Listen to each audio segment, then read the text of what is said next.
आज मैं रक्षाबंधन 2021 की कथा सुना रहे हैं।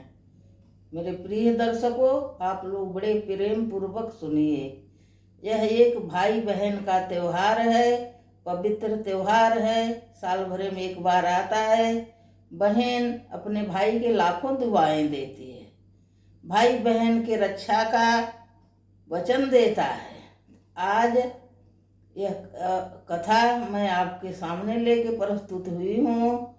सुबह 5 बजे से 5:50 से शुरू होता है मुहूर्त। रक्षाबंधन का मुहूर्त इस साल 2021 का, और शाम को 5:58 तक है।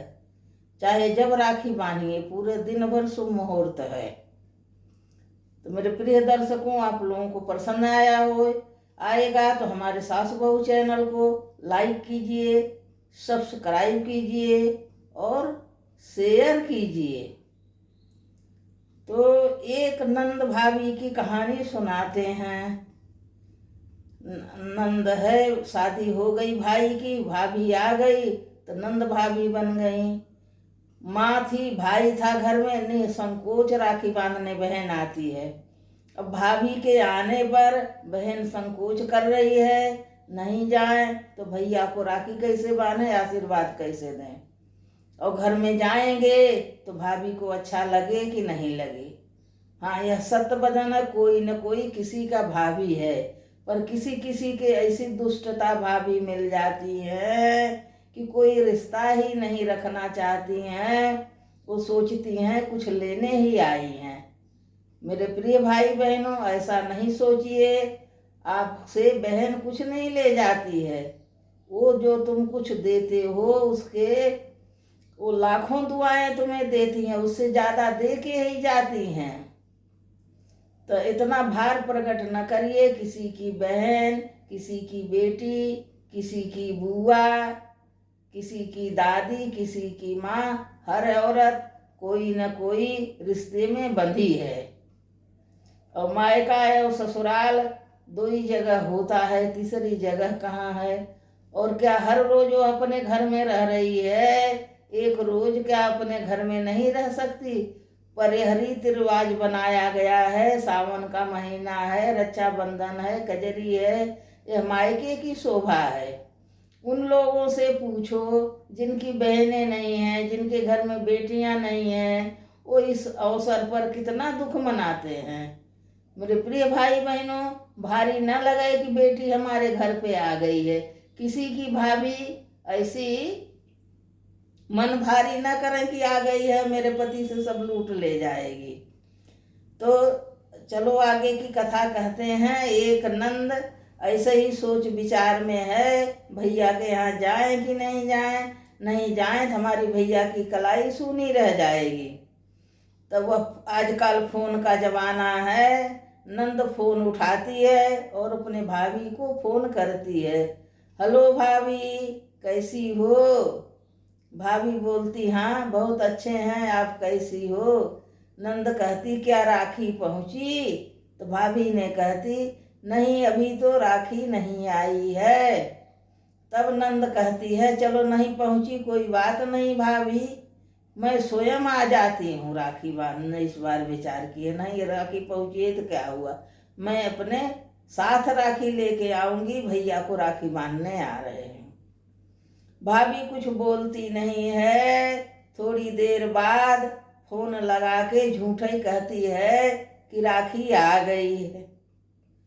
जब ऐसा नंद से भाभी कहती है कि राखी आ गई, मिल गई, तो नंद मन में विचार करने लगी कि देखो मेरे भाभी का मन कैसा है। जब मैंने राखी भेजा ही नहीं है तो भाभी के पास राखी पहुंची कैसे?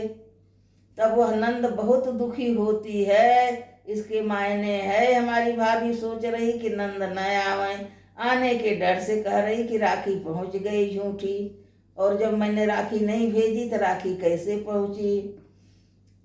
और माँ को भी भाई भाभी के अधीन है। जिसका पति नहीं है तो बहू बेटा के अधीन पड़ जाते हैं। उस घर में बेटी के लिए माँ का करे? जब तक बेटी का बाप जिंदा है, बेटी का गर्भ से मायका है, अपने मायके आती है, उसकी माँ जो कुछ करते बनता है वह करती है, पिता खुश हो जाता है। बेटी के लिए बाप बेटी का ऐसा रिश्ता है, कितना खुश हो जाते हैं।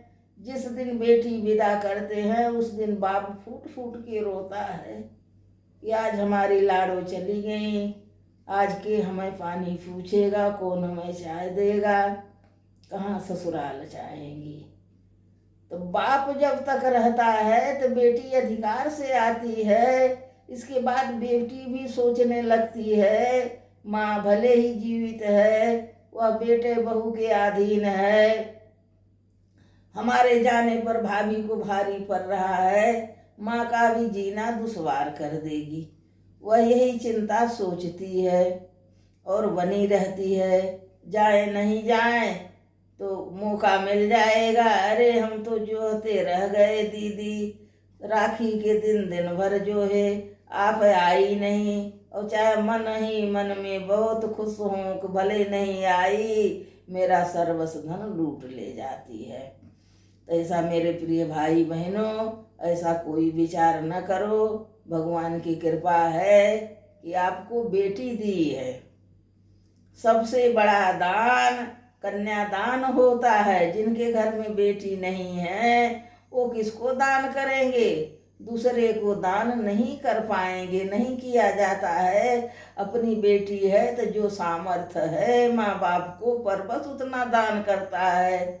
और कहते हैं सबसे बड़ा दान कन्यादान होता है।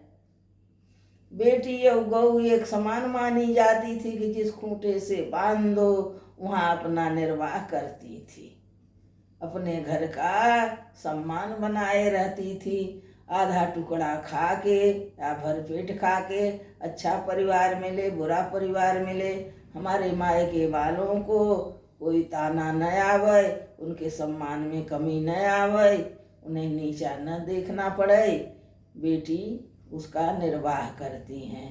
कहते हैं जितना गंगा में धर्म उतना ही बेटी में धर्म होता है। पर यह पापी कलयुग ऐसा फैला है, माँ बहन बेटी कोई की चिन्हारी नहीं रख रहा है। क्या यह दुनिया कैसी चलेगी। इसी के साथ मैं रक्षाबंधन की सभी भाइयों के बहुत बहुत बधाई देती हूँ। जिनकी बहन नहीं है उनके और अधिक बधाई देती हूँ, वो हमारे भाई बन जाएं। सभी भाई बहनों को रक्षाबंधन की बहुत बहुत शुभकामनाएं। इसी के साथ अपने वाणी को विराम देती हूँ। मेरे प्रिय दर्शकों, हमारी कहानी आप लोगों को अच्छी लगी हो तो आप लोग हमारे चैनल को लाइक कीजिए, सब्सक्राइब कीजिए और शेयर कीजिए।